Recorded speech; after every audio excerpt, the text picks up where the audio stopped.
The winter season has finally arrived here at Plackey Hall as the Grizzlies hosted the 2010 Adams State Bankers Classic over the weekend, giving the Adams State community their first taste of Grizzly men's and women's basketball this season. But first, there were still fall sports going on this weekend as the Grizzly men's and women's cross-country teams traveled to Wayne, Nebraska for the Division II Central Regional Championships. On a chilly day in the Cornhusker State, the Grizzly men stayed warm, running in a pack en route to a dominating finish, placing 7 runners in the top 10, led by a third-place finish from senior Luke Cragg. Sophomore Keegan Calmese, Ryan McNiff, Craig Huffer, Nathan Sellers, Edwin Cruz, and Brandon Birdsong came afterwards, placing 5th through 10th, as the Grizzlies dominated runner-up Western State by a score of 29-58. The strategy was really just to try and get as many guys at the front of the race as possible, kind of control it, steady first half, and then kind of move away towards the end, and just make sure that we weren't flat out to save something in their legs and hopefully make us recover a little bit quicker for this week and get ready for nationals. There was a huge pack to 5K.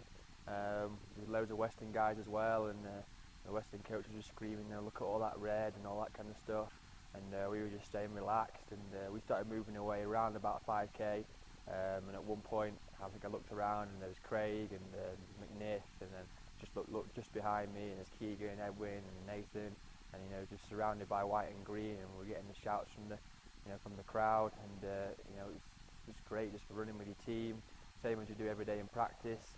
The Grizzly women, coming off a runner-up finish at the RMAC League meet just 2 weeks ago, reclaimed the top spot on the podium, albeit in a much tighter finish than the men's race at the Division II Regional Championships.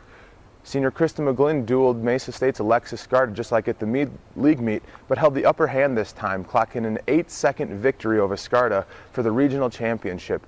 And in a classic duel between the Grizzlies and arch-rival Western State, the Grizzlies snatched a narrow 45-48 victory to take the team crown as well. Race strategy this weekend was definitely run a little smarter than at conference, which I went out way too fast. So I was running more conservative first half of the race, and then working on really running a very strong last mile of the race. And as far as executing it, it was really tough the last mile, but I was able to run a really strong last 1K, and that was what made the difference for me. Well, definitely having Alicia back was huge. That was a big confidence boost for all of us. I know, running, knowing she was right behind me was a big confidence boost for me. And then the team's goal was typically just to pack it up really strong and kind of the same plan as me, not go out too fast, finish really strong the last mile. And I think they executed it pretty well.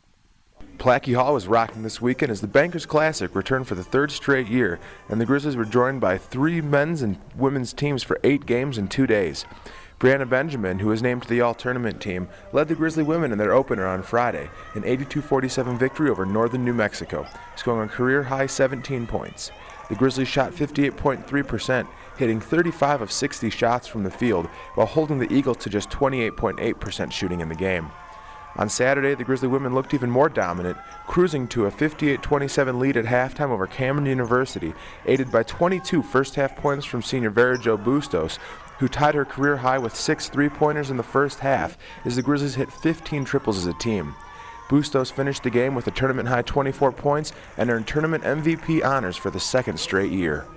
Well, it's huge. I mean, as far as our ability to take care of our home floor the way we did. I thought the first half last night we did a great job, and I thought for the full 40 minutes we really played pretty good basketball.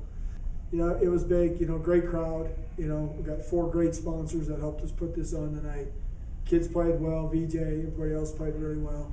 So it was an easy night to coach and be a part of it. Fun night. Well, like a coach says, every individual award is a team award. Like, I can't do anything by myself. And this just goes to show that we're on the rise. Just beating these teams by this much and just succeeding the way we are, it just goes to show that we're ready to go. And we're going to go out there and do it. The Grizzly men, who opened their season last Tuesday at Northern New Mexico, scored 2 more victories at the Bankers Classic and are off to a 3-0 start for the first time in over 25 years under first-year head coach Lewis Wilson. Marcus Richard had his second 20-point game of the season on Friday, coming off the bench to lead the Grizzlies to an 88-67 victory over Tennessee Temple. 4 Grizzlies scored in the double digits, as DeRay Wilson added 16 and Seth Heinbaugh and Shiar Lee each had 12. After getting off to a slow start Friday, the Grizzlies came out on fire Saturday night, leading from wire to wire in a 100-64 victory, the first time The Grizzlies have reached the century mark since December 18, 1999, a span of 302 games. Heinbaugh scored 15 and grabbed 18 rebounds in the effort, while Lee scored a game-high 17 in the win over Oakwood University. Heinbaugh made it an Adams State sweep, joining Bustos by taking men's tournament MVP honors, while Lee was also an all-tournament performer.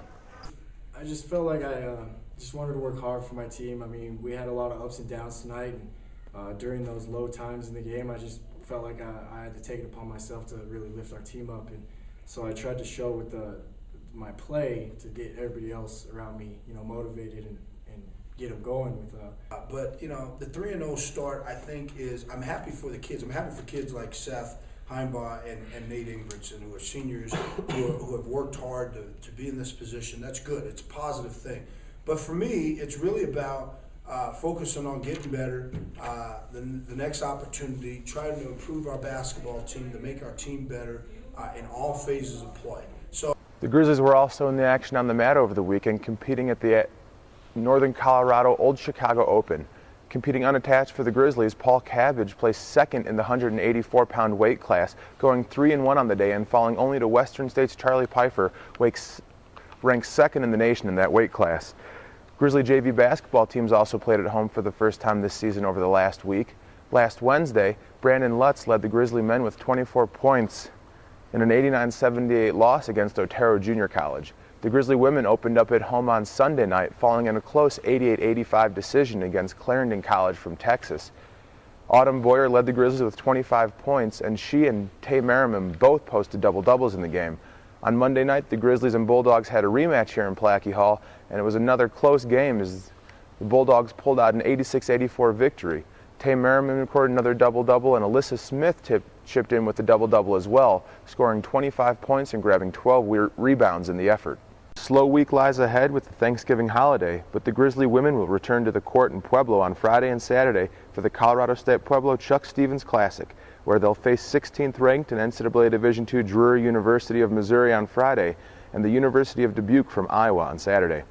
Men's basketball action resumes on December 3rd and 4th with the opening weekend of RMAC play, as the men and women will both be on the road against Colorado State Pueblo and UC Colorado Springs. Wrestling and cross country will also return to action on December 4th as the Grizzly Grapplers head to Hays, Kansas for the Fort Hays State Bob Smith Open, and the ASC cross country teams will travel to Louisville, Kentucky for the NCAA Division II National Championships. Stay tuned to ASCGrizzlies.com and don't forget to keep checking out the Grizzlies on Facebook, Twitter, and YouTube for all your Adams State athletic news. And until next time, go Grizzlies!